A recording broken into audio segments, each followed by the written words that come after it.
Kukuras harta suamiku lalu kuceraikan dia biar kapok.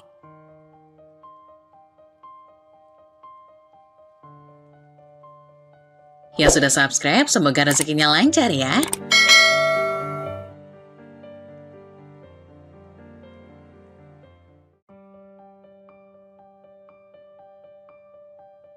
Namaku Diana dan suamiku Raka.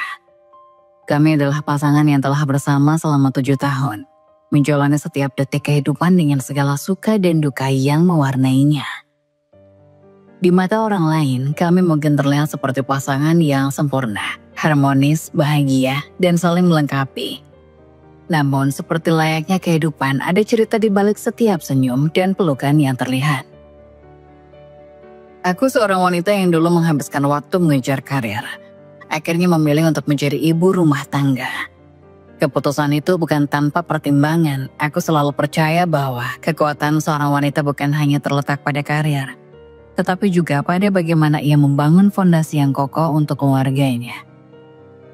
Meski begitu, aku tetap merasa diriku cerdas, mandiri, dan mampu berkontribusi dalam berbagai hal. Aku mencintai peran ini, peran yang tidak selalu terlihat namun penting.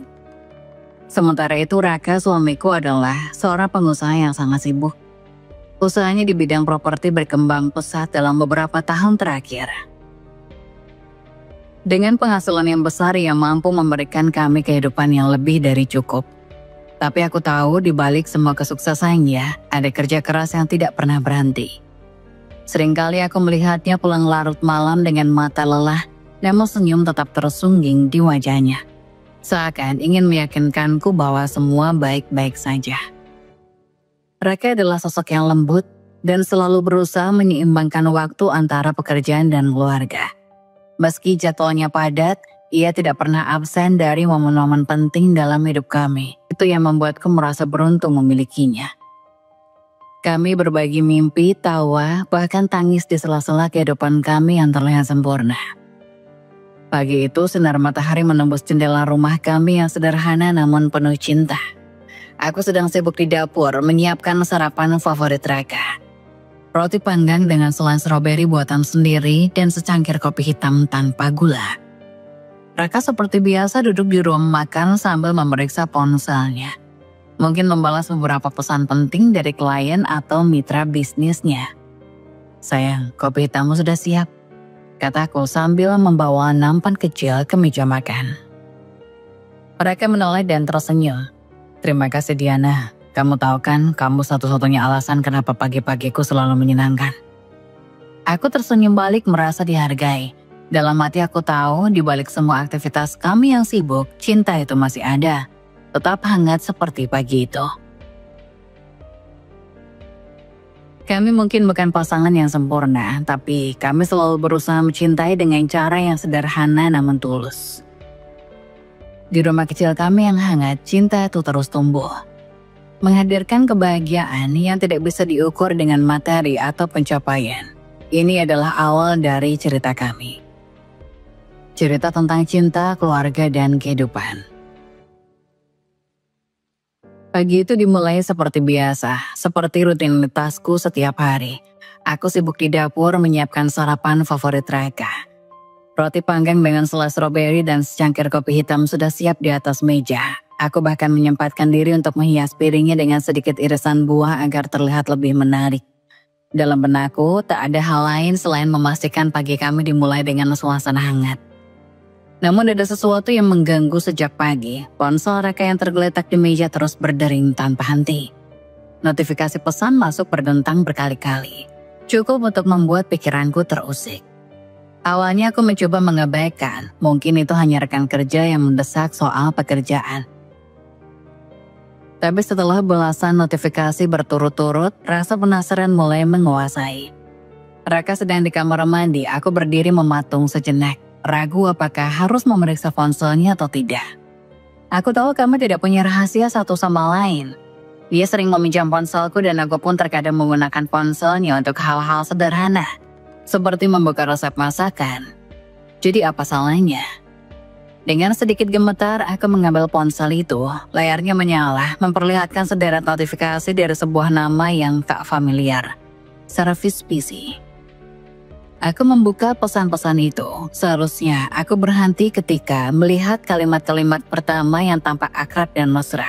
Tapi aku tidak bisa, aku terus membaca. Setiap pesan membuat dadaku terasa semakin sesak.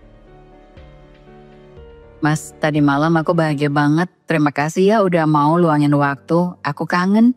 Kapan kita ketemu lagi? Jari-jariku gemetar. Aku tak percaya ini. Raka yang selama ini selalu keanggap setia ternyata memiliki rahasia yang selama ini tak aku tahu. Seakan belum cukup, aku menemukan folder foto di galeri dengan nama yang sama, Service PC. Ada foto-foto mereka berdua di sebuah restoran mewah, tertawa dan tampak begitu akrab. Lalu ada foto lain yang lebih menyakitkan. Mereka sedang berpelukan dengan latar belakang kamar hotel. Aku terduduk lemas di lantai, ponsel itu masih dalam genggamanku. Dadaku sesak. Air mata mulai mengalir tanpa bisa kutahan. Seruk hotel di galeri ponsel menjadi bukti tambahan yang tak terbantahkan. Semua ini nyata. Hari-hari setelah pagi itu terasa begitu berat. Aku tidak pernah membayangkan akan berada di situasi seperti ini. Tetapi di sisi lain, aku tahu bahwa aku tidak bisa hanya diam tanpa mengetahui kebenaran. Ada satu nama yang terus terngiang di benakku, Siska. Bukan Service PC seperti di pesan-pesan itu. Seiring aku mencari lebih jauh, aku menemukan bahwa Service PC hanya nama samaran. Raka dengan segala kepandaiannya mungkin mencoba menyembunyikan sesuatu yang lebih besar, tetapi aku tak ingin mempercayai apapun sampai aku benar-benar tahu kenyataannya. Diam-diam aku mulai mencari jejak mereka, mulai dari melihat histori pesan lama di ponsel Raka yang sempat kuunduh, memeriksa lokasi dari seruk hotel hingga mencari informasi tentang wanita bernama Siska di media sosial. Hatiku berdebar setiap kali membuka satu persatu potongan informasi itu. Kadang aku berharap tidak menemukan apa-apa. Tetapi di saat yang sama, rasa penasaranku lebih besar daripada ketakutanku. Suatu malam selalu memastikan Raka tertidur. Aku duduk di meja makan dengan laptop dan catatan kecil. Aku menghubungkan setiap potongan informasi yang kudapat, seperti menyusun puzzle. Di sana aku menemukan fakta mengejutkan. Raka telah menikah siri dengan wanita itu. Pernikahan itu ternyata sudah berlangsung lebih dari setahun. Air mataku jatuh begitu saja. Hatiku terasa remuk. Selama ini aku merasa menjadi istri yang cukup baik untuk Raka. Aku mendukungnya, merawat rumah kami, mencintainya tanpa syarat. Namun semua itu ternyata tidak cukup baginya. Namun yang lebih menyakitkan adalah kenyataan bahwa Siska bukan sekedar selingkuhan. Dia adalah istri kedua, yang statusnya bahkan lebih nyata daripada sekedar hubungan gelap. Ada dokumen pernikahan siri, foto mereka berdua dengan pakaian pengantin sederhana dan saksi yang membuat semuanya terasa begitu nyata. Aku menggenggam erat foto mereka yang ketemukan di akun media sosial seorang teman dari pihak Siska. Kenapa? Kenapa Mas Raka tega melakukan ini padaku? Pikirku sambil terisak. Hati ini terasa remuk. Semakin aku mencoba memikirkan apa yang sebenarnya terjadi, semakin sakit rasanya. Seolah ada duri yang terus menusuk setiap detik. Hari-hari yang kulalui terasa seperti kabut tebal. Segalanya samar, berat, dan menyakitkan. Pagi itu aku memutuskan keluar rumah. Aku butuh udara segar atau setidaknya tempat di mana aku bisa menangis tanpa merasa terkungkung. Tanpa tujuan yang jelas, aku berjalan menyusuri trotoar di pinggir jalan dengan langkah gontai dan kepala yang penuh pikiran. Air mata jatuh tanpa bisa kucegah. Setiap langkah terasa berat seperti aku membawa beban tak kasat mata yang menekan pundakku. Orang-orang yang berpapasan menatapku aneh, beberapa bahkan memperlambat langkah. Mungkin ingin memastikan aku baik-baik saja, tapi aku tak peduli. Mereka tidak tahu apa yang sedang kurasakan. Aku terisak di pinggir jalan, duduk di atas kursi panjang di taman kecil. Tangisku semakin keras saat bayangan wajah Raka dan wanita itu muncul di benakku. Kenapa dia tega melakukan ini padaku? Tanyaku pada diri sendiri, meskipun aku tahu tidak akan ada jawaban. Tubuhku mulai melembah, aku tidak tahu berapa lama aku duduk di sana, menangis tanpa henti hingga seseorang menepuk pundakku dengan lembut. "Mbak, kamu baik-baik saja?" Tanya seorang wanita muda yang tak kenal. Aku mengangguk tanpa berkata apa-apa lalu bangkit dan berjalan pulang dengan tubuh gemetar. Di rumah suasananya begitu sunyi, Raka tidak ada di sana. Sudah 2 hari ia tak pulang dengan alasan perjalanan bisnis. Aku tahu itu hanya alasan. Lewat pesan-pesan yang sebelumnya aku baca, aku tahu di mana dia sebenarnya, bersama Siska. Aku mencoba makan, tapi setiap kali makanan menyentuh lidahku, rasa mual langsung menyerang. Aku hanya bisa duduk di meja makan menatap kosong piring di depanku. Tubuhku semakin lemah, kepalaku pusing dan dadaku sesak. Malam itu aku jatuh sakit, badanku panas dan tubuhku menggigil hebat. Tapi aku tidak ingin menelpon siapapun, bahkan Raka. Biarlah aku melewati ini sendiri. Lagi pula, aku yakin dia sedang sibuk di pelukan wanita lain. Di tengah malam aku hanya bisa menangis pelan sambil memeluk lututku. Aku ingin marah tapi aku tidak tahu kepada siapa. Kepada Raka yang telah menghancurkan rumah tangga kami, kepada Siska yang dengan sadar mengambil tempat yang seharusnya menjadi milikku. Atau kepada diriku sendiri yang terlalu percaya bahwa cinta bisa bertahan tanpa pengkhianatan. Aku memejamkan mata berharap semua ini hanya mimpi buruk yang akan berakhir saat aku bangun. Tapi aku tahu ketika matahari terbit, rasa sakit ini tetap ada. Hanya aku dan luka ini yang tersisa. Malam itu, di tengah keputusasaan dan tubuhku yang terasa remuk, aku menggapai satu-satunya orang yang terpikirkan. Juno. Dia adalah sahabatku sejak kuliah, seorang lelaki dengan kepribadian ceria dan sedikit kemayu. Selalu ada di saat-saat sulit. Juno adalah pelipur lara sekaligus penghibur yang sering membuatku lupa sejenak dari beban hidup. Tanganku gemetar saat menekan nomornya. Aku ragu sejenak, tapi aku tahu aku tidak bisa memendam semua ini sendirian lagi. Setelah beberapa nada sambung, suaranya yang riang terdengar di sebelah. Halo sayangku, tumben kamu nelpon malam-malam, ada apa? Suara kamu kok kayak gak beres? Tanyanya dengan nada yang langsung berubah khawatir. Suaraku pecah, aku mulai menangis sebelum sempat menjawab. John, aku gak kuat lagi, kataku sambil tergesa. Aduh, jangan nangis dulu. Cerita sama aku, ada apa? Apa sih yang bikin kamu kayak gini? Juno langsung terdengar cemas. Suaranya naik 1 oktav seperti biasa ketika dia panik. Aku mulai menceritakan semuanya tentang pesan-pesan di ponsel Raka, bukti perselingkuhan, hingga kenyataan bahwa dia telah menikah siri dengan wanita lain. Setiap kata yang keluar dari mulutku terasa seperti membuka luka lagi. Di seberang telepon, Juno mendengarkan dengan suksama, tetapi tiba-tiba dia memaki keras, seperti perempuan yang baru saja mendengar kabar buruk. Astaga Diana, kamu serius? Itu suami kamu? Ih, keterlaluan banget sih dia. Aku bisa membayangkan ekspresinya. Mata melotot, tangan melayang ke udara seperti ingin memukul sesuatu. Ya ampun Dian, kamu tuh udah terlalu baik sama dia, terlalu sabar. Ini laki gak tahu diri namanya. Aduh, kalau aku jadi kamu ya, udah aku samperin itu cewek sama Raka. Aku jambak rambutnya. Katanya dengan nada marah bercampur dramatis. Meski hatiku masih sakit, aku tidak bisa menahan senyum kecil. Juno dengan gayanya yang berlebihan selalu punya cara membuatku merasa sedikit lebih ringan. John, aku gak tahu harus ngapain sekarang, kataku lirih. Sayang, dengerin aku. Kamu itu gak sendiri, aku ada buat kamu. Mau nangis, nangis aja. Kamu mau marah, marahlah. Jangan dipendam sendiri. Itu laki gak pantas dapetin kamu kalau dia gak bisa jaga komitmen. Aku terdiam sejenak, air mata masih mengalir. Aku cuma gak nyangka aja John, 7 tahun. 7 tahun aku percaya dia dan ternyata begini. Dian, kamu tahu gak, orang yang kayak kamu itu langka, cerdas, mandiri, cantik pula. Itu laki gak sadar kalau dia punya berlian, malah sibuk mainin kerikil. Kalau dia gak bisa balik ke jalan yang benar, ya udah buang aja dia ke tempat sampah. Aku takut John, takut kalau semuanya benar-benar hancur. Dian, yang hancur itu bukan kamu, yang hancur itu Raka.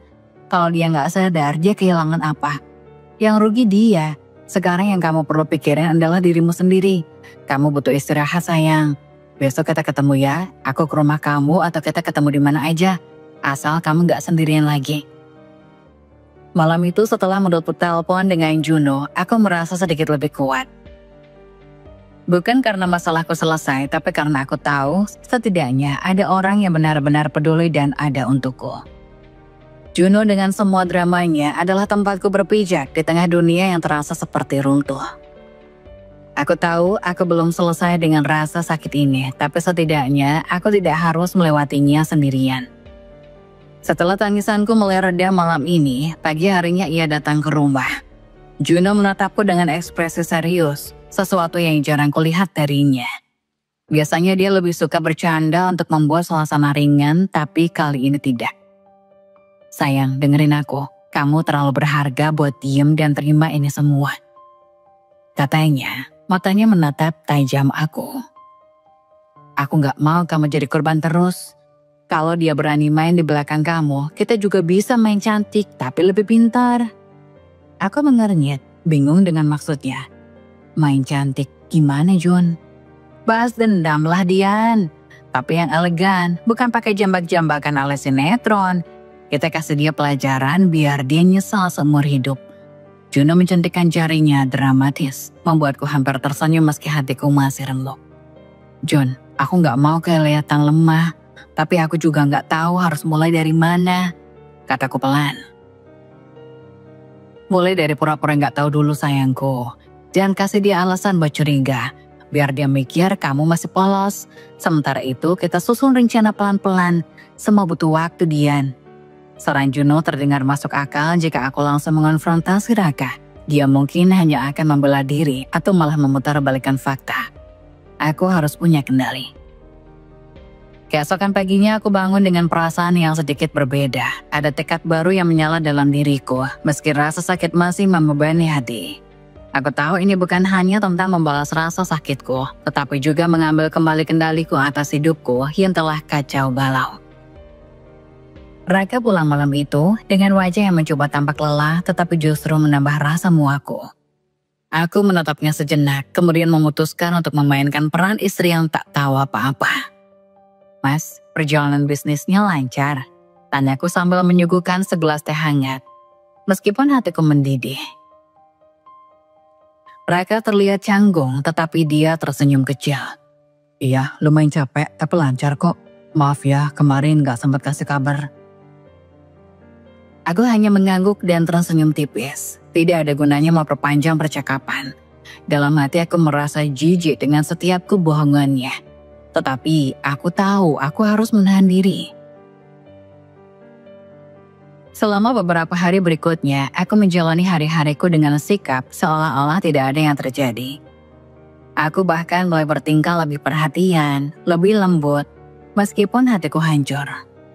Aku ingin Raka berpikir bahwa aku masih istri yang sama seperti dulu, agar dia tidak curiga sedikit pun. Di balik semua itu, aku mulai bergerak diam-diam. Bersama Juno, aku mengumpulkan bukti-bukti yang lebih kuat, foto-foto, rekaman pesan, bahkan jejak transaksi hotel yang bisa menjadi senjata jika nanti aku memutuskan untuk melangkah lebih jauh. Semua ini bukan cuma buat balas dendam, Dian, kata Juno kala itu saat kami duduk bersama di meja makan. Tapi buat kamu bangkit, ngambil kendali lagi.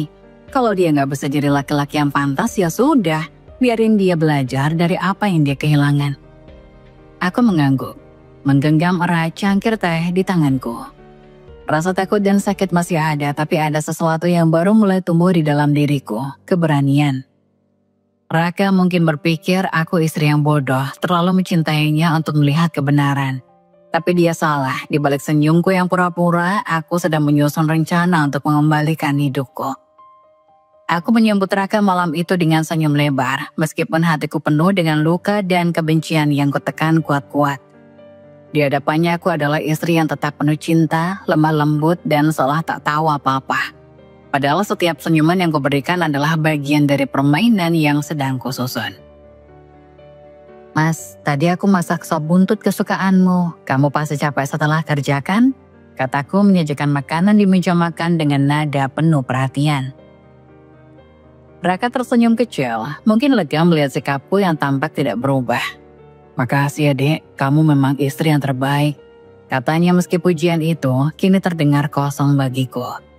Aku tersenyum sambil duduk di depannya, memperhatikan setiap gerak-geriknya. Dia benar-benar percaya kalau aku masih istri yang naif. Di balik peranku sebagai istri yang penuh kasih, aku mulai bergerak diam-diam. Langkah pertama adalah mengamankan semua komitmen penting yang selama ini kuabaikan. Sertifikat rumah, surat tanah, dokumen investasi, hingga rincian rekening tabungan bersama kami. Semuanya mulai kuperiksa satu persatu. Malam hari saat Raka sudah tidur, aku menyelinap ke ruang kerja kecil di rumah kami. Di laci bawah aku menemukan folder berisi dokumen-dokumen yang dulu tidak pernah aku perhatikan. Tanganku gemetar saat membuka satu persatu. Mataku membaca detail demi detail dengan hati-hati. Aku terkejut melihat jumlah aset yang telah dikumpulkan Raka selama ini. Rumah ini, beberapa properti lain, investasi di beberapa perusahaan, dan rekening tabungan yang jumlahnya luar biasa. Semua itu milik kami berdua, tapi aku tahu jika aku tidak bergerak sekarang, aku bisa kehilangan segalanya. Pagi harinya saat Raka pergi ke kantor, aku menelpon Juno. "Jun, aku sudah menemukan dokumen-dokumennya, ini lebih dari yang aku duga," kataku dengan suara rendah, takut jika ada yang mendengar. "Bagus, kamu simpan baik-baik ya. Kalau perlu salin semua, amankan di tempat lain," kata Juno dengan nada penuh semangat. "Dia, ini penting, kamu harus pastikan semuanya gak cuma atas nama dia, atau nanti kamu bisa kesulitan kalau ada apa-apa." Saran Juno langsung kutindaklanjuti. Siang itu aku pergi ke bank untuk mengecek rekening bersama kami, dengan alasan ingin memastikan keuangan rumah tangga. Aku mencetak mutasi rekening. Aku terkejut saat melihat beberapa transaksi besar yang tidak pernah kusetujui. Dia bahkan pakai uang ini untuk dia, bisiku pada diri sendiri. Air mata nyaris jatuh lagi. Tapi aku menguatkan diri. Ini bukan waktunya untuk menangis. Aku membuat salinan semua dokumen penting, menyimpannya di folder terpisah, lalu menitipkannya kepada Juno. "Aku gak tahu apa yang bakal terjadi nanti, Jun, tapi aku gak mau sampai aku kehilangan segalanya," kataku dengan nada serius. Setiap hari aku terus menjalani peranku dengan hati-hati. Aku tetap melayani Raka seperti biasa, bahkan lebih manis dari sebelumnya. Setiap tawa, setiap pelukan, setiap perhatian yang gue berikan hanyalah topeng. "Mas, kamu kerja keras sekali akhir-akhir ini, aku bangga sama kamu," kataku suatu malam sambil memijat pundaknya. Dia tersenyum puas, mungkin merasa telah memenangkan hatiku. Aku hanya tersenyum balik, tapi dalam hati aku berkata, "Nikmati waktumu, Mas, karena tidak lama lagi aku akan mengambil kendali semuanya." Raka tidak pernah menyadari bahwa di balik senyumanku yang manis, aku telah menemukan langkah-langkah untuk melindungi diriku. Aku tahu balas dendam terbaik adalah tidak membuatnya kehilangan aku, tetapi juga membuatnya kehilangan semua yang dia anggap pasti. Juno adalah sahabat yang tidak hanya penuh dengan drama, tetapi juga sangat cerdas. Saat aku menceritakan rencanaku untuk mengamankan aset yang selama ini telah kami kumpulkan bersama, dia langsung mengatur langkah strategis. "Dian, kamu gak bisa bergerak sendirian. Kalau mau semuanya aman, kita harus main pintar. Dan untuk itu kita butuh bantuan orang dalam," katanya sambil mengetuk-ngetukkan jari di meja. "Orang dalam? Maksud kamu siapa?" "Orang-orang yang dipercaya Raka, tapi yang bisa kita dekati diam-diam. Misalnya pengacara atau notarisnya. Orang-orang ini tahu banyak soal aset dia. Dan kalau kita bisa bikin mereka kerja buat kita, semua bakal lebih mudah."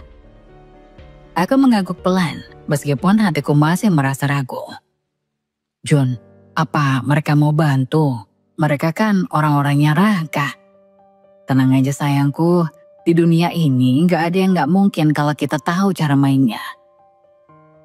Juno mulai mencari tahu siapa saja yang selama ini bekerja dekat dengan Raka. Melalui beberapa dokumen dan catatan yang kudapatkan dari ruang kerja Raka, kami menemukan nama pengacara yang sering digunakan Raka untuk mengurus kontrak bisnisnya. Namanya Pak Rudi, seorang pria Parubaya yang tampaknya sangat loyal kepada klien. Pak Rudi ini kelihatannya tipe yang profesional, tapi semua orang punya titik lemah, Dian, kata Juno dengan nada penuh percaya diri. Selain Pak Rudi, ada juga seorang notaris bernama Bu Santi yang sering menangani legalitas properti Raka. Dari informasi yang kami kumpulkan, Bu Santi adalah wanita ambisius yang tampaknya sangat menghargai klien-klien besar seperti Raka. Juno dengan kecerdasannya merancang cara mendekati Pak Rudi terlebih dahulu. Dia menggunakan koneksinya untuk mendapatkan kesempatan bertemu tanpa menimbulkan kecurigaan. Dalam sebuah pertemuan yang tampak kasual, Juno mulai berbicara dengan nada hati-hati. "Pak Rudi, saya dengar Anda pengacara yang sangat dihormati. Saya punya seorang teman yang sedang menghadapi situasi sulit dalam rumah tangganya. Ada masalah dengan aset keluarga. Saya pikir Anda orang yang tepat untuk memberi nasihat," kata Juno menyelipkan pujian di setiap kalimatnya. Pak Rudi awalnya tampak waspada, tapi perlahan mulai melunak setelah Juno terus memuji profesionalismenya. Juno juga menjelaskan situasiku tanpa menyebut nama Raka, seolah-olah ini adalah kasus lain yang tidak terkait. Setelah beberapa pertemuan, Pak Rudi akhirnya setuju untuk membantu, meskipun dengan syarat tertentu. "Kalau saya setuju, semua ini harus dilakukan dengan rapi dan tanpa meninggalkan jejak yang bisa melibatkan saya," kata Pak Rudi tegas. Dengan bantuan Pak Rudi dan pengetahuan Bu Santi, Juno mulai menyusun strategi. Salah satu rencana utama adalah mengalihkan sebagian aset yang secara hukum seharusnya menjadi hakku. Beberapa properti yang selama ini atas nama bersama dirancang untuk dialihkan sepenuhnya kepada aku. Dengan dasar bahwa aset tersebut adalah bagian dari kontribusiku dalam rumah tangga. "Kita harus main cantik, Dian. Jangan sampai Raka sadar sampai semuanya selesai," kata Juno sambil mencatat detail rencana. Bu Santi yang ternyata cukup pragmatis, membantu memastikan semua dokumen legalitas diproses dengan mulus. Dia tampaknya lebih peduli pada pembayaran dan kerahasiaan dibandingkan dengan loyalitas kepada Raka. Sementara aku dan Juno terus bergerak di balik layar, aku tetap menjalani peranku sebagai istri yang tidak tahu apa-apa. Setiap malam aku berbicara dengan Raka seolah tidak ada yang berubah. Sementara di balik semua itu aku tahu aku semakin dekat dengan tujuanku. "Mas, kamu kelihatan capek sekali akhir-akhir ini. Kamu kerjaannya makin berat ya?" Tanyaku suatu malam mencoba menenangkan suasana. "Ya biasa dek, namanya juga bisnis." Jawabnya singkat, tidak menyadari bahwa aku sedang merencanakan sesuatu yang akan mengguncang dunianya. Dalam hatiku, aku tahu bahwa setiap langkah yang kuambil adalah untuk melindungi diriku sendiri. Raka mungkin berpikir dia masih memegang kendali, tetapi kenyataannya kendali itu kini perlahan berpindah ke tanganku. Setiap pagi aku semakin merasa kuat, semuanya berjalan dengan lancar, lebih cepat dari yang aku bayangkan. Aku merasa seolah-olah aku sudah mulai memegang kendali penuh atas hidupku, meskipun Raka masih belum menyadari apa yang sedang terjadi. Langkah pertama yang berhasil aku lakukan adalah memindahkan sebagian aset tanpa sepengetahuan Raka. Dengan bantuan Pak Rudi dan Bu Santi, aku mulai memanfaatkan dokumen-dokumen yang telah aku miliki. Semua transaksi legal, semuanya tampak sah di mata hukum, dan yang lebih penting, aku menggunakan namaku sendiri. Sebelumnya, aku hanya bisa bergantung pada Raka dalam hal keuangan. Tapi sekarang dengan memanfaatkan aset yang telah kami kumpulkan bersama, aku bisa membangun fondasi baru untuk diriku sendiri, tanpa perlu bergantung pada suamiku yang sudah kehilangan kepercayaanku. Hari itu aku bersama Juno pergi ke bank dan notaris untuk mengurus pemindahan kepemilikan. Tidak ada yang bisa mencurigai langkah kami karena semua terlihat sah di mata hukum. Sertifikat rumah, properti, bahkan beberapa investasi yang Raka miliki, semuanya kuubah menjadi milikku tanpa sepengetahuannya. Raka terus menganggap semua urusan finansial kami masih berjalan seperti biasa. Bahkan dia sedikit lebih santai akhir-akhir ini. Aku semakin lihai berpura-pura. Setiap malam aku mengajaknya berbicara tentang hal-hal ringan, seperti masa depan rumah tangga kami, atau rencana liburan yang kami akan lakukan. Semua itu untuk menjaga agar dia tidak curiga. "Mas, aku pikir kita butuh refreshing. Mungkin liburan ke luar negeri, ada tempat yang pengen banget aku kunjungi," kataku suatu malam, sambil menyajikan makan malam dengan senyum yang tidak pernah lekang. Dia tersenyum lebar. "Itu ide yang bagus sayang, kita pasti perlu waktu buat diri sendiri." Aku merasa jijik dengan topeng yang dia kenakan. Tetapi aku tahu semua ini untuk kebaikan diriku sendiri. Raka tidak tahu tapi aku sedang membangun masa depanku dengan menggunakan nama dan aset yang seharusnya menjadi hak kami berdua. Selama beberapa minggu, aku mulai membangun jaringan bisnis kecil secara diam-diam. Aku tahu untuk bisa mandiri aku harus memiliki penghasilan sendiri yang tidak terkait dengan Raka. Dengan modal dari aset yang kukumpulkan, uang yang selama ini dia anggap sebagai miliknya, aku mulai merintis usaha.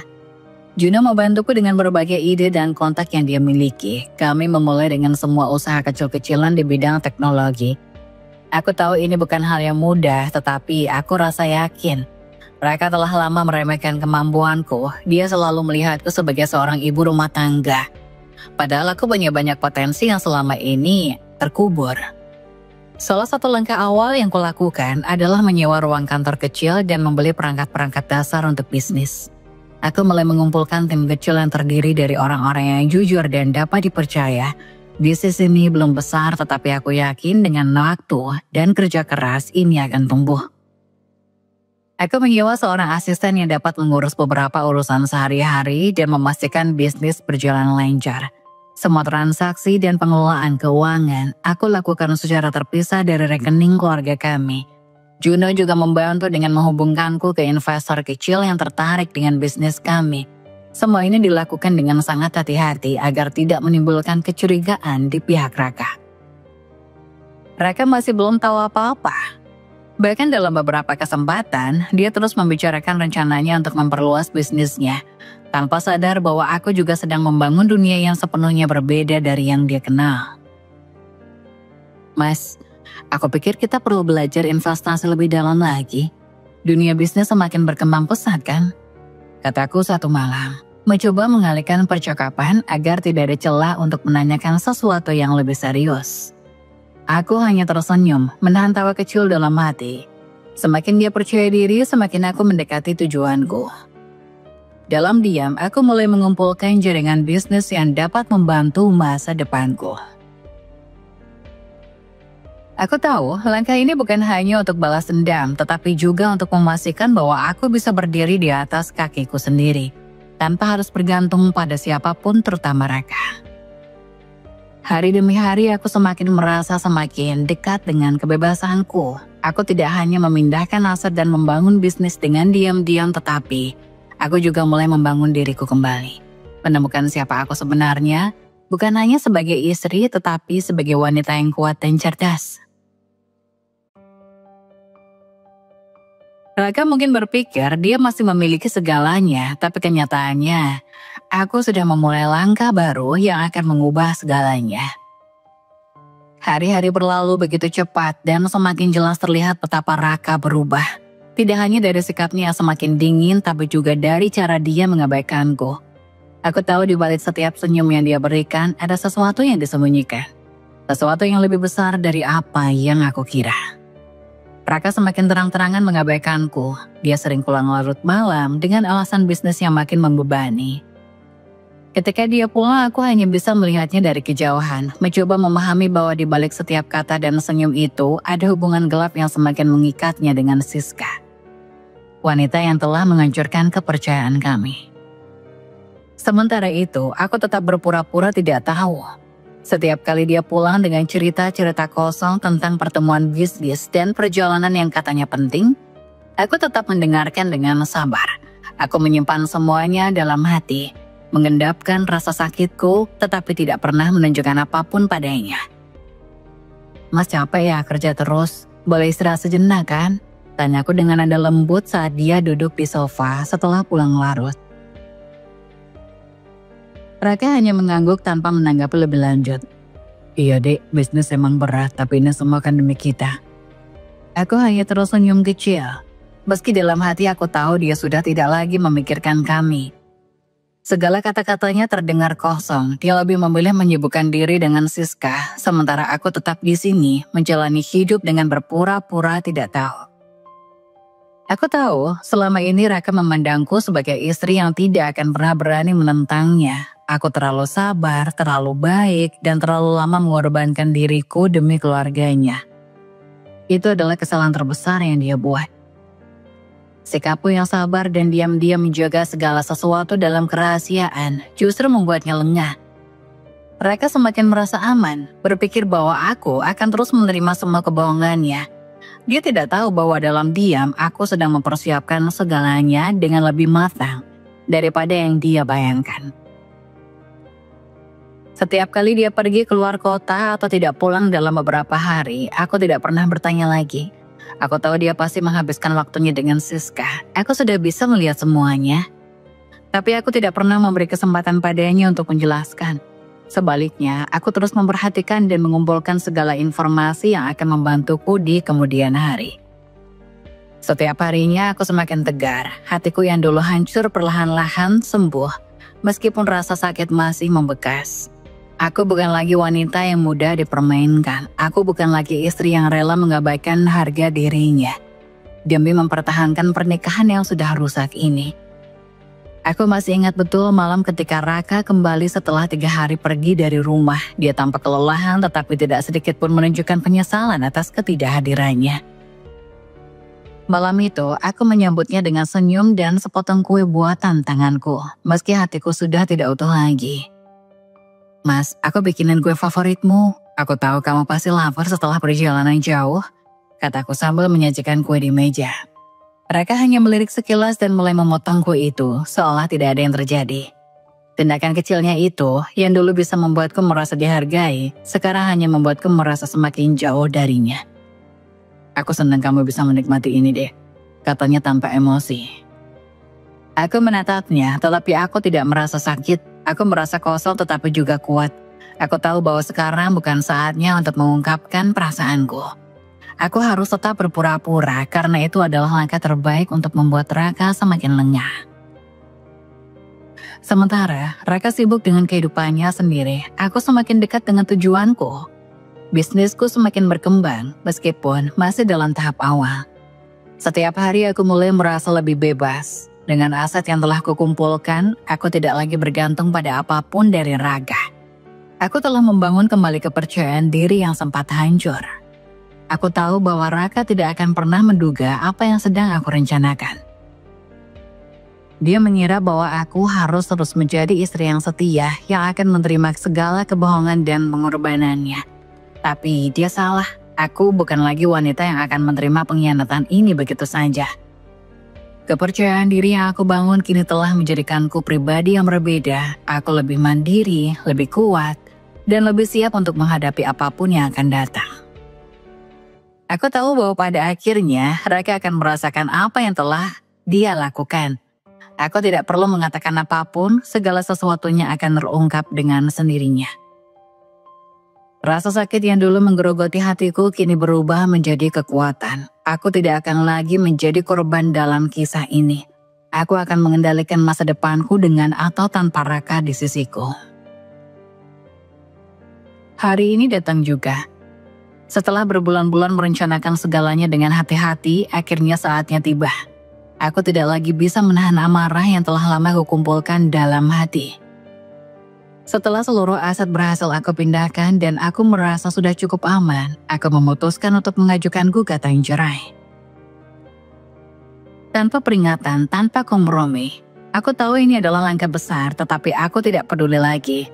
Surat gugatan cerai itu kulayangkan ke tangan pengacara kami. Pengacara yang sebelumnya selalu bekerja untuk Raka, tetapi sekarang bekerja untukku. Aku mengaturnya dengan rapi, menyusun argumen yang kuat dan tak terbantahkan. Saat aku menandatangani surat tersebut, ada perasaan yang campur aduk dalam diriku. Rasa lega, namun juga amarah yang belum sepenuhnya reda. Keesokan harinya aku memberikan surat itu kepadanya.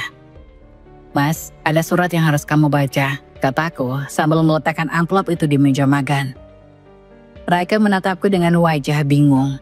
Dia sedang duduk di meja, menikmati sarapan, tampak seperti tidak ada yang salah. Dia bahkan sempat melirikku dengan tatapan tak acuh seolah tidak sadar bahwa hidup kami sedang berada di ambang kehancuran. Dia membuka amplop itu, membaca beberapa kalimat dan saat matanya menatap surat cerai itu, aku melihat ekspresi wajahnya berubah. Apa ini Dian? Suaranya penuh amarah. Apa kamu kira aku akan terus menunggu, Mas? Apa kamu kira aku tidak tahu apa yang sudah kamu lakukan? Jawabku dengan suara gemetar karena menahan amarah yang sudah sangat besar. Dia terdiam sejenak, mulutnya terbuka tetapi tidak ada kata yang keluar. Aku tahu dia terkejut, tapi aku sudah terlalu lama menahan semua perasaan ini. Semua yang kubangun sekarang adalah hasil dari rasa sakit yang tak terkatakan. Jangan bodoh Dian, Kamu gak bisa begitu saja mengakhiri semuanya. Kita sudah bersama 7 tahun, kamu gak akan bisa hidup tanpaku. Raka mulai menaikkan suaranya, wajahnya memerah. Aku sudah tak bisa lagi menahan amarah yang membara dalam diriku. Semua perasaan yang terpendam selama ini, semua kebohongan yang selama ini kuterima, semuanya meledak. 7 tahun mas, 7 tahun aku bertahan dengan semua kebohonganmu. Kamu kira aku bodoh? Kamu kira aku gak tahu tentang Siska, istrimu yang lain itu? Suara hatiku yang menahan amarah pecah seperti badai. Aku berdiri dari kursi menatapnya dengan mata penuh kebencian yang belum pernah kuperlihatkan sebelumnya. Aku tahu semuanya Raka, aku tahu tentang pernikahan sirimu, aku tahu tentang semua pesan-pesan mesramu dengan dia. Kamu kira aku gak sadar kalau kamu sering pulang terlambat membawa barang-barang baru yang bukan dari uang kita? Kamu kira aku gak bisa melihat dengan jelas apa yang sedang kamu lakukan di belakangku? Setiap kata yang kuucapkan semakin memanaskan suasana. Raka terdiam. Wajahnya kini semakin terlihat kacau. Aku merasakan adrenalin dalam tubuhku meluap-luap. Seolah seluruh dunia yang kurasakan selama ini runtuh dalam sekejap. Tetapi di balik amarahku yang begitu mendalam, ada rasa lega yang mulai muncul. Akhirnya, aku bisa membongkar semuanya, mengungkapkan apa yang sudah lama kuperhatikan namun kuabaikan. Pertengkaran kami semakin memanas. Raka mulai berteriak, melemparkan kata-kata kasar. Tapi aku tidak pernah surut. Setiap kata yang keluar dari mulutku lebih tajam dari pisau. Akhirnya dia terdiam, tak mampu berkata-kata.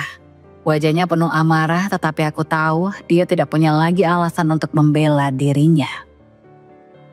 Aku telah membuka semua kebohongan yang dia coba sembunyikan.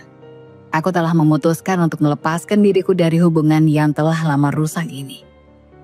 Raka berdiri mematung. Matanya yang penuh amarah kini beralih menjadi bingung. Aku bisa melihat di sana, di dalam matanya ada ketakutan yang mulai muncul. Aku tidak akan kembali Raka, ini adalah akhir dari semuanya. Saat aku mengucapkan kalimat itu, aku merasa seluruh dunia menjadi lebih ringan. Aku tidak lagi terbelenggu oleh rasa takut, oleh rasa sakit, atau oleh penyesalan. Ini adalah waktuku untuk membebaskan diriku dan aku tidak akan membiarkan apapun menghentikanku. Suasana di ruang sidang pengadilan terasa begitu tegang. Langit di luar tampak kelabu, seolah mendukung atmosfer penuh ketegangan yang menggantung di dalam ruangan. Suara palu ketua majelis hakim yang ketiga kalinya turun memecah keheningan. Sidang dimulai, katanya tegas, dan semua perhatian terfokus pada meja hijau di hadapan kami. Aku duduk di kursiku, tak jauh dari meja pengacara. Dada terasa sesak, namun mataku menatap lurus ke depan, tak bergeming. Di sebelahku Juno duduk dengan raut serius, memberikan dukungan moral yang luar biasa. Di meja lawan, Raka duduk dengan wajah dingin, ditemani pengacaranya yang berwajah tegas dan penuh perhitungan. Mereka tampak percaya diri, seperti mereka sudah menguasai segalanya. Tapi aku tahu, hari ini adalah giliran aku untuk bicara. Setelah semua argumen dari kedua belah pihak, akhirnya giliran kami untuk mengajukan bukti-bukti. Aku merasa setiap detik terasa lambat, tapi aku tahu inilah momen yang sangat penting untuk meruntuhkan semuanya. Ya mulia, kami mengajukan bukti pertama, kata pengacara kami, seraya menyerahkan dokumen-dokumen kepada hakim. Dokumen pertama dia serahkan adalah print out pesan-pesan antara Raka dan Siska. Semua pesan itu terbuka lebar di layar, kata-kata mesra, rencana bertemu, bahkan gambar-gambar yang sangat intim. Semua bukti pengkhianatan yang selama ini kusembunyikan kini terungkap di hadapan publik. Aku bisa melihat ekspresi Raka berubah seketika. Wajahnya memucat, matanya bergerak gelisah. Apa ini Raka? Bukti perselingkuhanmu dengan Siska yang sudah berlangsung selama bertahun-tahun. Aku menyahut dengan suara yang lebih kuat dari yang sebelumnya. Aku kira bisa keluar. Hakim memandang Raka dengan tajam, menunggu penjelasan Raka. Ia terdiam, berusaha untuk tetap tenang.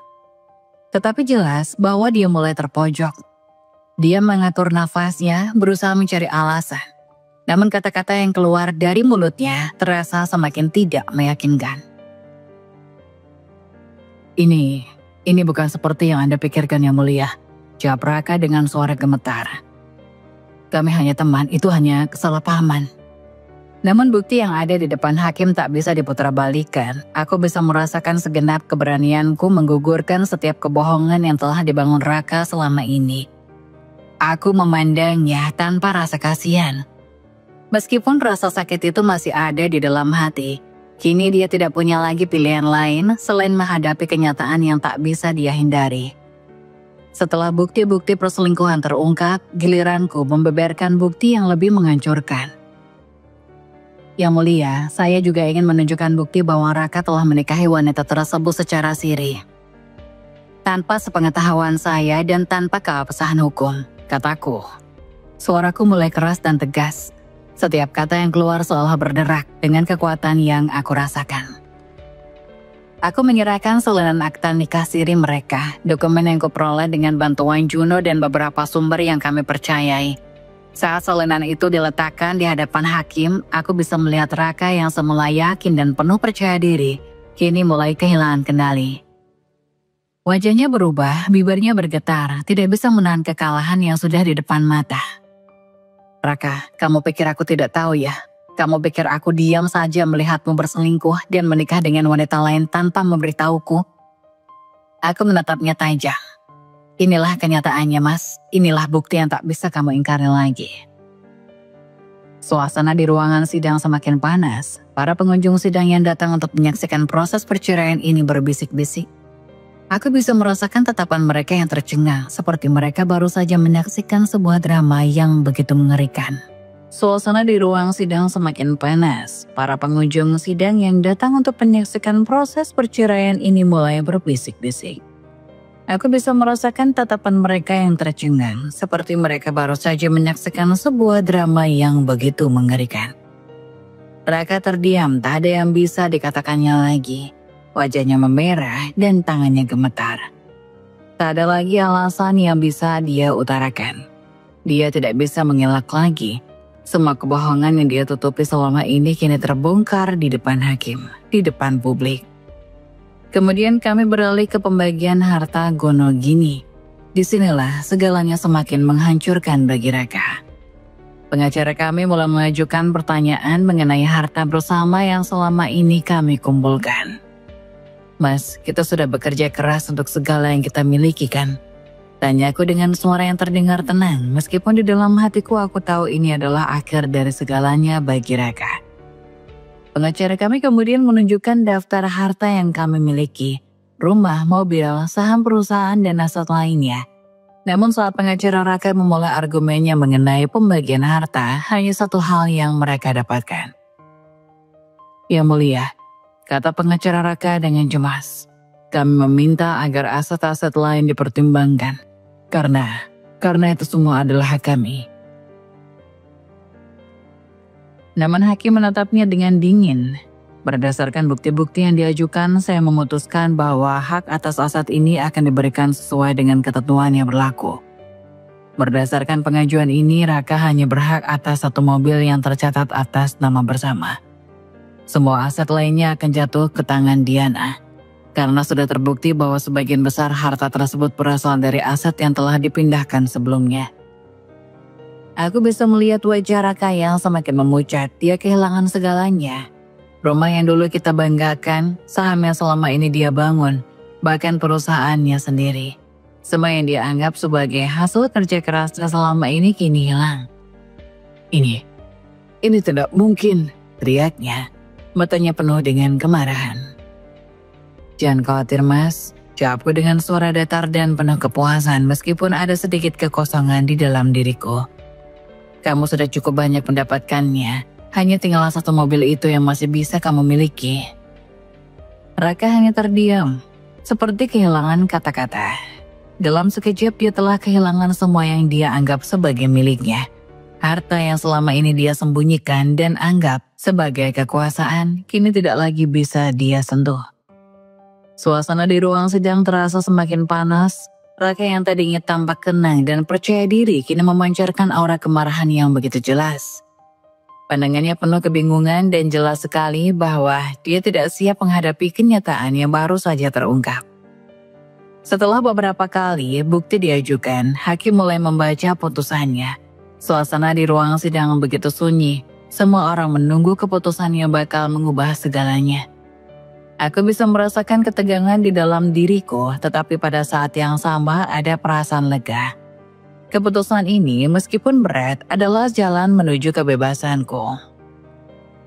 Yang mulia, berdasarkan bukti yang telah diajukan oleh pihak penggugat, seluruh aset yang dipertanyakan tidak lagi tercatat atas nama tergugat, Raka. Semua properti dan harta yang terkait dengan penggugat kini dinyatakan sebagai milik bersama yang akan dibagi sesuai dengan keputusan hukum yang berlaku, kata hakim dengan suara yang tegas mengakhiri pembacaan keputusan. Aku menahan nafas sementara Raka terlihat semakin terkejut. Wajahnya berubah drastis seperti baru saja disiram air dingin.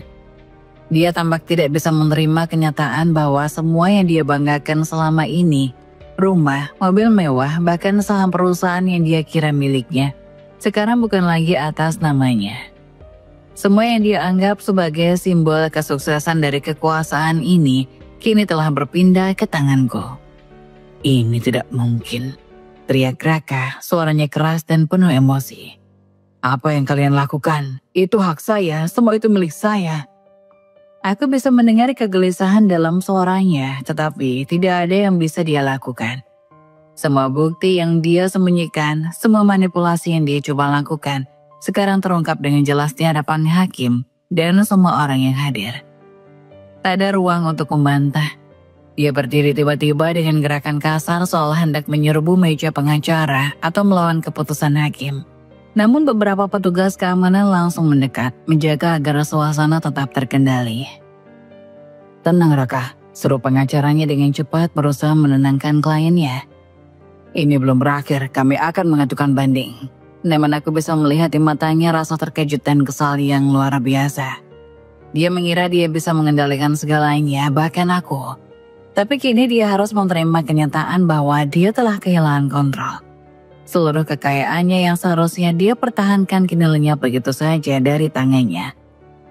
Aku berdiri sedikit terkejut oleh ledakan emosionalnya, namun tetap tenang. Mata Raka menatapku dengan kebencian yang jelas, dan aku bisa merasakan amarahnya yang begitu besar.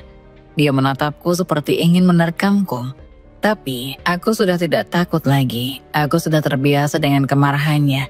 Bahkan kini aku merasa sedikit lega. Lega karena semua perhatianku selama ini terfokus pada pembalasan dendam, dan akhirnya hari itu datang juga. Jangan terlalu keras kepala Raka, keputusan sudah diambil. Jawabku, nada suaraku datar tanpa emosi. Kamu tidak bisa mengubahnya. Ini adalah akibat dari semua kebohongan yang kamu bangun. Mata Raka berkedip cepat, terlihat marah dan kesal, namun dia tidak bisa berkata apa-apa. Keputusannya sudah bulat, tidak ada banding yang bisa mengembalikan apa yang telah hilang darinya. Raka kembali duduk dengan kasar di kursinya, membanting tas dengan keras. Pengacaranya menghela nafas panjang, terlihat seperti seseorang yang sudah kalah sebelum berperang. Aku memandangnya merasa sedikit lebih kuat. Tidak ada lagi rasa takut yang menghantuiku, tidak ada lagi penyesalan.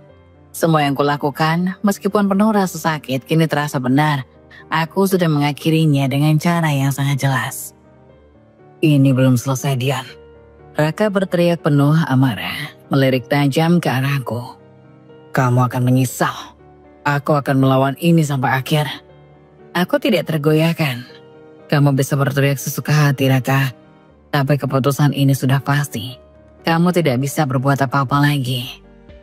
Raka terdiam, dan di sana, di matanya, ada kekalahan yang tak terbantahkan. Aku tahu dia ingin melawan, tapi dia sudah tidak punya lagi senjata untuk melakukannya. Hanya ada kekesalan dan rasa tak berdaya yang tergambar jelas di wajahnya. Sidang selesai dengan keputusan yang tidak bisa lagi diganggu-gugat. Raka kehilangan semua hartanya. Kehormatan, bahkan keyakinannya untuk bisa mengendalikan hidupku. Aku merasa aneh seolah sudah bebas dari beban yang begitu lama menekan hatiku. Ini adalah akhir dari semuanya, Raka. Aku sudah cukup, kataku tanpa ada rasa penyesalan. Dengan amarah yang masih menggelora, Raka berdiri dan beranjak keluar dari ruang sidang. Namun kali ini, dia tidak bisa membawa apapun selain rasa kalah dan yang menyusahkan. Keputusannya sudah diambil dan aku tidak akan mundur lagi. Raka dan Siska kini hidup dalam bayang-bayang kehancuran. Semua yang pernah mereka nikmati, kemewahan, kebebasan, dan kehidupan yang penuh dengan kesenangan, sekarang hanyalah kenangan yang memudar dengan cepat. Mereka tinggal di sebuah apartemen kecil yang sempit, jauh dari kehidupan mewah yang dulu mereka jalani. Dinding-dinding kamar itu yang dulunya kosong dan terisi dengan barang-barang mahal, kini tampak kotor dan penuh dengan tanda-tanda kelelahan. Tidak ada lagi kilau mobil-mobil mewah atau perhiasan yang biasa dikenakan Siska. Semua itu sudah hilang, disapu bersih oleh keputusan pengadilan yang menempatkan aku sebagai pemegang sah harta-harta yang mereka anggap milik mereka. Setiap pagi, suara adu mulut dari dalam apartemen kecil itu terdengar dari luar. Raka dan Siska yang dulu tampak seperti pasangan yang begitu penuh hasrat dan kebahagiaan, kini terjebak dalam hidup yang penuh dengan kekecewaan dan amarah. Raka yang dulu begitu berkuasa, yang memiliki segalanya, kini merasa seperti seorang pria yang hilang arah. Siska yang dulu hidup dalam kenyamanan, kini merasakan betapa sulitnya bertahan hidup tanpa fasilitas mewah yang selalu mengelilinginya. Mereka berdua kini berjuang untuk memenuhi kebutuhan dasar, makan dan tagihan yang terus menumpuk. Setiap malam suara tangisan Siska bisa terdengar, menambah beratnya atmosfer yang begitu mencekam di rumah itu. Dia terjatuh dalam kepasrahan, menyadari bahwa dia telah kehilangan semuanya, termasuk cintanya pada Raka yang kini hanya tersisa kebencian. Raka yang selama ini menyembunyikan kebohongannya, merasa dihantui oleh kegagalannya yang tak terhindarkan. Tidak ada lagi kebanggaan, tidak ada lagi citra yang dia bangun untuk diri sendiri. "Kenapa kamu tidak bisa memperbaiki ini, Raka?" teriak Siska pada suatu malam. Tangannya mengepal kuat, mencengkram pundak pria itu. "Apa yang sudah kamu lakukan? Kita hidup dalam kekurangan, semua orang membenci kita. Semua yang kita banggakan sudah hilang." Raka hanya bisa berdiri terpaku. Tubuhnya tampak rapuh dan letih, wajahnya dipenuhi dengan kerutan dan garis-garis stres yang semakin terlihat dengan jelas. "Aku tidak tahu harus mulai dari mana, Siska," jawabnya dengan suara lemah. "Semua ini berantakan. Aku tidak tahu bagaimana cara keluar dari sini." Mereka berdua tampak terjebak dalam lingkaran setan yang penuh dengan penyesalan. Raka yang menghabiskan hari-harinya dengan mencoba mencari cara untuk membayar hutang yang terus menumpuk. Sementara Siska merasa semakin kehilangan harapan. Mereka terjebak dalam hutang yang terus meningkat, dan perasaan saling menyalahkan pun semakin memperburuk hubungan mereka. Setiap kali mereka berdua berbicara, suara pertengkaran tak bisa dihindari. "Semua ini salahmu, Raka," teriak Siska melemparkan piring ke dinding, membuat suara pecahan yang keras menggema. "Kamu yang membawa kita ke sini, kamu yang hancurkan hidup kita." Raka hanya bisa terdiam, tak bisa membela dirinya. Dia merasa kalah baik fisik maupun mental. Ketika dahulu dia bisa memecahkan masalah dengan uang, sekarang dia terjebak dalam labirin utang yang semakin membuatnya tak berdaya. Tak ada lagi yang bisa dia lakukan, bahkan untuk makan sehari-hari pun mereka harus mencari pinjaman dari orang yang dulu mereka anggap sebagai teman. Suatu malam setelah pertengkaran besar lainnya, Raka duduk sendirian di sudut ruangan, memandang kosong keluar jendela. Keheningan di ruangan itu sangat terasa, seolah-olah waktu berhenti sejenak, memberi ruangan bagi penyesalan yang terus menggerogoti pikirannya. Dia teringat akan kehidupannya yang dulu, saat dia masih bisa tersenyum lebar di depan orang-orang, saat dia masih bisa bangga akan keberhasilannya. Semua itu kini terasa jauh sekali. "Kenapa aku bodoh sekali?" bisiknya pada dirinya sendiri. "Kenapa aku harus menghancurkan hidupku sendiri hanya karena keserakahan dan ego?" Tiba-tiba pintu kamar terbuka dengan keras. Siska masuk dengan wajah penuh amarah. Matanya yang sebelumnya penuh dengan kebahagiaan kini tampak kosong, penuh dengan kekecewaan. "Apa yang sekarang kita lakukan, Raka?" tanyanya dengan nada putus asa. "Kita sudah kehilangan semuanya, tidak ada yang tersisa." Raka mengangkat bahu, suaranya serak, penuh penyesalan. "Aku tidak tahu, Siska. Aku sudah berusaha, tapi tidak ada yang berhasil. Di ruang itu hanya ada keheningan yang mencekam. Mereka berdua saling menatap merasa kehilangan diri mereka sendiri. Mereka hidup dalam kemiskinan yang tak terbayang sebelumnya. Semua yang mereka anggap sebagai jalan keluar ternyata hanyalah jalan buntu yang menuntun mereka pada kehancuran. Raka dan Siska kini hidup dalam bayang-bayang masa lalu yang penuh penyesalan. Tak pernah bisa kembali ke kehidupan mereka yang dulu. Dan setiap hari mereka jalani, mereka tahu bahwa apapun yang mereka lakukan tak ada lagi yang bisa memperbaiki semuanya. Suasana di dalam apartemen itu semakin mencekam.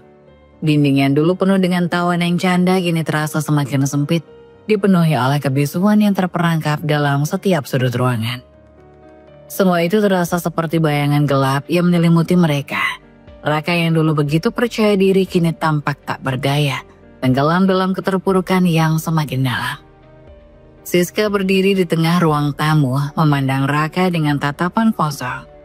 Di tengahnya, sebuah koper kecil yang sudah diisi dengan barang-barang pribadinya. Setiap langkahnya terasa berat, tetapi keputusan untuk pergi sudah bulat di hatinya. Tidak ada lagi cinta, tidak ada lagi kebahagiaan dalam hubungan ini. Semuanya telah hancur. Dan dia tahu tak ada yang bisa dia lakukan untuk memperbaikinya. Siska, tolong jangan pergi. Suara Raka terdengar serak, hampir seperti seorang pria yang terjatuh ke dalam lubang tanpa dasar.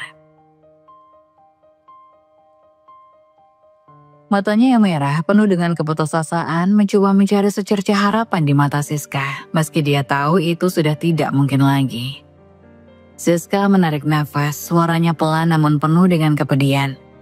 Aku sudah tidak bisa lagi, Raka. Semua ini sudah selesai. Kamu bukan lagi pria yang aku kenal. Dia menatapnya dengan tatapan penuh amarah dan kesedihan.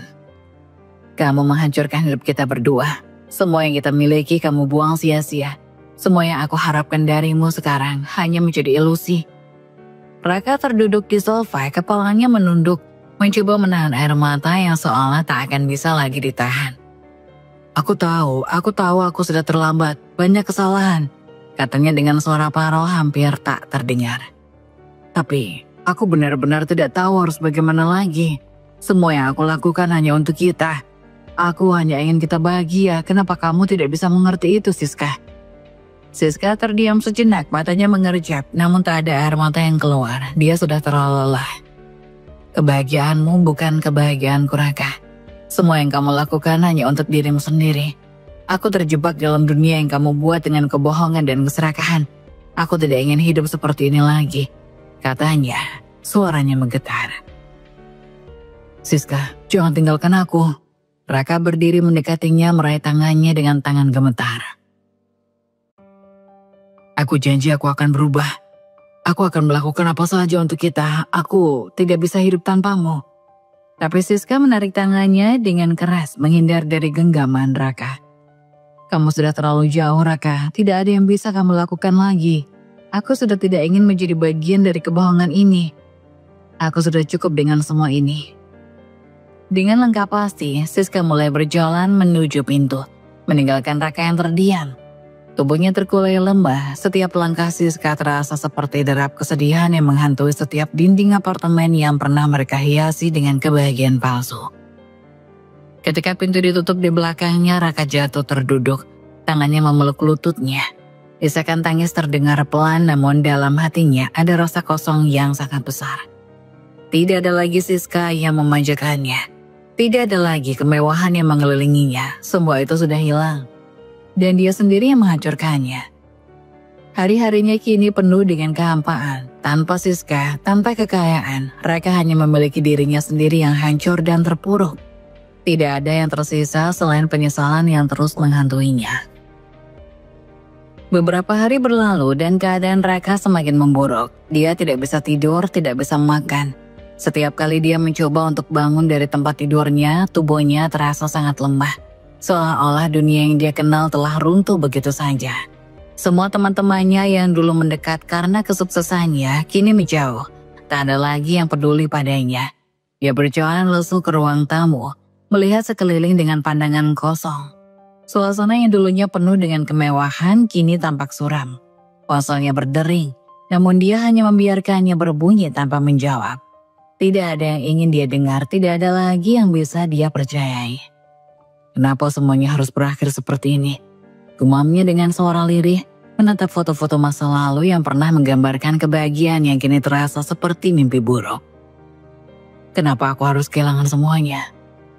Depresi mulai merasuki dirinya.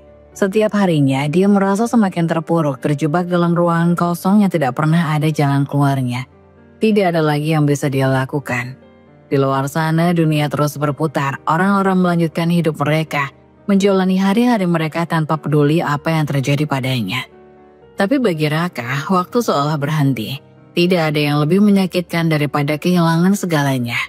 Terutama ketika semua itu adalah akibat dari pilihan buruk yang dia buat sendiri. Siska meskipun merasa lega karena akhirnya membuat keputusan untuk meninggalkan Raka, masih harus berjuang untuk membangun hidup baru. Setiap langkah yang dia ambil terasa berat, tetapi dia tahu ini adalah langkah yang tepat untuk dirinya. Tidak ada lagi kebahagiaan yang bisa didapat dari hubungan yang penuh dengan kebohongan dan kesakitan. Namun meskipun begitu, setiap kali dia teringat Raka, perasaan kecewa dan marah kembali muncul. Dia tidak bisa mengerti bagaimana seseorang yang pernah dia cintai begitu mudah menghancurkan semuanya demi keserakahan dan ego pribadi. Tetapi Siska tahu bahwa dia harus melangkah maju. Kehidupan baru menanti di luar sana. Dan meskipun rasa sakit itu masih ada, dia harus kuat untuk menjalani hidup yang lebih baik tanpa Raka. Hari-hariku yang baru dimulai dengan semangat yang penuh setelah segala yang terjadi. Aku akhirnya bisa merasakan kedamaian yang telah lama hilang. Aku tak lagi dikelilingi oleh kebohongan dan permainan yang menghancurkan hati. Aku memulai semuanya dari nol, tetapi kali ini dengan kekuatan dan ketegasan yang tidak pernah kumiliki sebelumnya. Keputusan untuk meninggalkan masa lalu dan membangun masa depan dengan kekuatan sendiri telah membawaku ke titik yang baru. Aku memanfaatkan aset yang berhasil kuamankan, merancang rencana yang matang untuk membangun bisnis kecil yang berkembang pesat. Aku menyadari bahwa aku tidak lagi membutuhkan orang lain untuk merasa lengkap. Tidak perlu bergantung pada apapun selain kemampuanku sendiri. Salah satu langkah pertama yang kulakukan adalah menyewa kantor kecil di pusat kota. Tempat yang tak terlalu mencolok namun cukup strategis untuk menjalankan bisnis yang kuimpikan. Aku menggunakan modal yang kupunya dengan bijak dengan bantuan Juno yang setia mendukungku dan juga jaringan yang kubangun dari koneksi yang ada. Perlahan namun pasti bisnis kecilku mulai berkembang. Aku membuka perusahaan konsultan yang membantu para wanita untuk meraih kemandirian finansial, berbagi pengetahuan tentang investasi, manajemen keuangan, dan cara membangun bisnis dari bawah. Aku tahu betul apa rasanya berada dalam posisi yang tak berdaya, terjebak dalam hubungan yang salah. Aku ingin membantu wanita lain untuk keluar dari cengkraman itu dan menemukan kekuatan mereka sendiri. Seiring berjalannya waktu, usaha yang kujalani semakin dikenal. Klien mulai datang menyadari bahwa mereka bisa mendapatkan saran yang praktis dan bermanfaat. Aku merasa bangga setiap kali melihat perusahaan ini tumbuh, semakin banyak orang yang terbantu, dan semakin banyak wanita yang menemukan keberanian untuk meraih mimpi mereka. Setiap hari aku belajar lebih banyak tentang dunia bisnis dan tentang diriku sendiri. Ada hari-hari yang penuh tantangan saat aku merasa kelelahan. Tetapi aku tahu bahwa aku berada di jalan yang benar. Aku tidak lagi merasakan ketakutan atau keraguan. Aku bisa menghadapi semuanya dengan kepala tegak. Percaya bahwa masa depan ada di tanganku sendiri. Dan aku tidak akan membiarkan siapapun termasuk masa laluku menghalanginya. Pada suatu malam aku duduk di kantor menikmati secangkir teh sambil memandang keluar jendela. Pemandangan kota yang ramai ini penuh dengan cahaya lampu, menyimbolkan segala yang telah aku capai. Dulu aku merasa seperti wanita yang terperangkap dalam bayang-bayang pria yang salah. Tetapi kini, aku melihat dunia ini penuh dengan peluang. Aku telah menemukan kembali diriku, seorang wanita yang mandiri, penuh percaya diri, dan mampu meraih apa yang aku inginkan. Tentu saja jalan yang kutempuh tidak mudah. Ada hari-hari yang penuh dengan rasa lelah, kesepian, dan keraguan. Namun setiap kali aku merasakan hal itu, aku ingat betapa jauh aku telah melangkah. Aku ingat bagaimana aku bisa bangkit dari kehancuran, bagaimana aku bisa memanfaatkan setiap kesempatan yang datang. Kini aku bukan hanya sekedar wanita yang kuat, aku adalah seorang wanita yang sukses yang membuktikan bahwa segala rintangan bisa dihadapi dengan keteguhan hati. Bisnis yang kubangun semakin berkembang dan aku mulai merencanakan ekspansi untuk membuka cabang di kota lain. Aku ingin memberikan lebih banyak peluang untuk wanita di luar sana untuk mengubah hidup mereka, seperti yang telah kulakukan. Setiap cerita sukses dari klien-klienku adalah bukti bahwa keputusan besar yang kuambil di masa lalu untuk meninggalkan semua yang tak berarti adalah langkah terbaik dalam hidupku. Juno selalu ada di sampingku memberi dukungan dan bantuan saat aku membutuhkan. Dia adalah sahabat sejati yang tak pernah ragu mendukung setiap langkahku. Kami berbicara tentang rencana masa depan, berbagi tawa, dan keinginan-keinginan baru. Aku merasa beruntung memiliki seseorang seperti dia yang selalu ada untukku tanpa pamrih. Waktu terus berlalu dan dengan setiap langkah yang kuambil, aku semakin menyadari betapa berartinya perjalanan hidup yang telah kulalui. Setelah sekian lama berjuang untuk menemukan diri, akhirnya aku menemukan apa yang sejatinya aku cari. Kedamaian, kebahagiaan, dan cinta yang tulus. Pada suatu hari yang cerah di sebuah taman yang asri, aku berdiri di samping seorang pria yang sangat aku cintai. Namanya Arif, seorang pengusaha muda yang sederhana, penuh perhatian dan selalu ada untukku dalam setiap langkah hidupku. Kami pertama kali bertemu dalam sebuah seminar tentang kewirausahaan, dan dari sana hubungan kami berkembang begitu alami. Arif adalah pria yang menghargai setiap bagian dari diriku, baik itu kelebihan maupun kekuranganku. Tidak ada yang membuatku merasa lebih berarti selain dia. Saat itu di tengah taman yang dipenuhi bunga-bunga yang mekar, Arif memegang tanganku. Matanya penuh dengan rasa cinta. Diana, aku tidak pernah merasa lebih bahagia selain bersamamu. Kamu adalah segala-galanya bagiku. Aku ingin menghabiskan sisa hidupku bersamamu. Maukah kamu menikah denganku? Aku tersenyum lebar. Air mata kebahagiaan hampir jatuh. Iya Arif, aku mau. Aku sudah siap memulai babak baru dalam hidup ini denganmu. Setelah kami bertukar janji di bawah pohon rindang itu, kami merencanakan pernikahan kecil namun penuh makna. Kami memilih hari yang sederhana, dihadiri oleh keluarga dan teman-teman terdekat. Dan di sana aku merasa seperti wanita paling bahagia di dunia. Tidak ada kemewahan, hanya cinta yang tulus dan itu cukup bagi kami. Pernikahan kami menjadi awal dari sebuah kehidupan yang penuh dengan kebahagiaan dan harmoni. Kami membangun rumah tangga yang penuh cinta, saling mendukung dan mengerti serta selalu berbagi tawa dan kebahagiaan. Arif bukan hanya suamiku tetapi juga sahabat terbaikku yang selalu ada untukku dalam segala keadaan. Membangun hidup bersama Arif memberikan rasa tenang dan nyaman yang tak pernah kurasakan sebelumnya. Kami berbagi mimpi, merencanakan masa depan, dan tentu saja kami juga membangun keluarga yang penuh cinta. Kehidupan kami sangat berbeda dengan masa lalu yang kelam, jauh dari kebohongan dan pengkhianatan. Kami saling mempercayai dan menghargai setiap detik bersama. Sementara itu kabar tentang Raka yang dulu begitu besar di kehidupanku kini mulai memudar. Meskipun aku tidak tahu persis apa yang terjadi pada dirinya, aku mendengar dari beberapa sumber bahwa Raka terjerat hutang yang begitu besar. Konon dia melarikan diri dari kejaran bank dan rentenir yang mengejarnya.